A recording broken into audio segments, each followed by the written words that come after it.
ഞാൻ ഭാരത സംസ്കാരത്തിന്റെ വക്താവാണ്. തനിക്ക് എന്താണ് എന്റെ വീഡിയോയിൽ കാര്യം? നിങ്ങൾ എന്റെ വീഡിയോ ഒക്കെയാണ് ഉണ്ടാക്കുന്നത്. തന്റെ വീട്ടിൽ വന്നിട്ടാണോ ഞാൻ ഈ വീഡിയോ ഫോട്ടോ എടുത്തത്? നിങ്ങൾക്ക് നാണമില്ല ഇങ്ങനത്തെ വീഡിയോ ഉണ്ടാക്കി പൈസക്ക് വെക്കാൻ? ഇതൊക്കെ ഫ്രീ ആയിട്ട് തരണ്ടേ? അത്രയ്ക്ക് ബുദ്ധിമുട്ടാണെങ്കിൽ താൻ പോയി കേസ് കൊടുക്കും.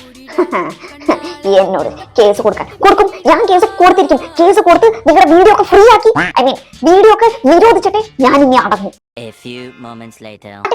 മാധ്യമങ്ങളെ, മനുഷ്യരെ എല്ലാരും ഓടി വരൂ. ഈ പെണ്ണ് സ്വന്തം ഇഷ്ടത്തിന് സ്വന്തം ഫോട്ടോ വീഡിയോ ഒക്കെ വിട്ടിട്ട് കാശുണ്ടാക്കും. ശ്രീ മെനയില്ലാത്ത ശരി, നിങ്ങൾ കോടതിയിൽ എവിഡൻസ് ആയിട്ട് സബ്മിറ്റ് ചെയ്ത ലിങ്ക്സ് ഞങ്ങൾ കണ്ടു. എന്താണ് സാർ ഇതൊക്കെ? നിങ്ങൾക്ക് എന്താണ് കുഴപ്പം? അവരവരുടെ സ്വന്തം ഇഷ്ടത്തിനല്ലേ ഇതൊക്കെ ചെയ്തത്? ഇങ്ങനത്തെ വീഡിയോ ഒക്കെ ഉണ്ടാക്കി ഇന്റർനെറ്റിൽ ഇടാൻ തുടങ്ങി കഴിഞ്ഞാൽ ഭാരത സംസ്കാരത്തിന് എന്ത് പറ്റും? CRPC ക്രൈം ഒന്നും അല്ലല്ലോ. ഇതുപോലെ ഒരുപാട് സംസ്കാരമുള്ള ആൾക്കാർക്കൊന്നും ഇത് കണ്ടിട്ട് വെറുതെ ഇരിക്കാൻ പറ്റില്ല. ഒരുപാട് സംസ്കാരം ഉള്ളത് കൊണ്ടാണോ VPN വെച്ചിട്ട് അന്വേഷിച്ച് കണ്ടുപിടിച്ച് നിങ്ങൾ ഈ വീഡിയോ ഒക്കെ കണ്ടതും പോരാ, എന്നിട്ട് അത് കണ്ടത് ഇഷ്ടമില്ലെന്നും പറഞ്ഞ് കേസും കൊടുത്തേക്കുന്നു. എന്റെ പൊന്നു സാറ്, നിങ്ങൾക്ക് കേസും കോടതിയും VPN വീഡിയോ ഒന്നും അല്ല ആവശ്യം. ഉള്ളത് പറയാലോ, ഒരു സൈക്കാട്രിസ്റ്റ് ആണ് നിങ്ങൾക്ക് വേണ്ടത്. പിള്ളേർ പോലും ഇങ്ങനത്തെ വീഡിയോ ഒന്നും കാണില്ല. ബൈ.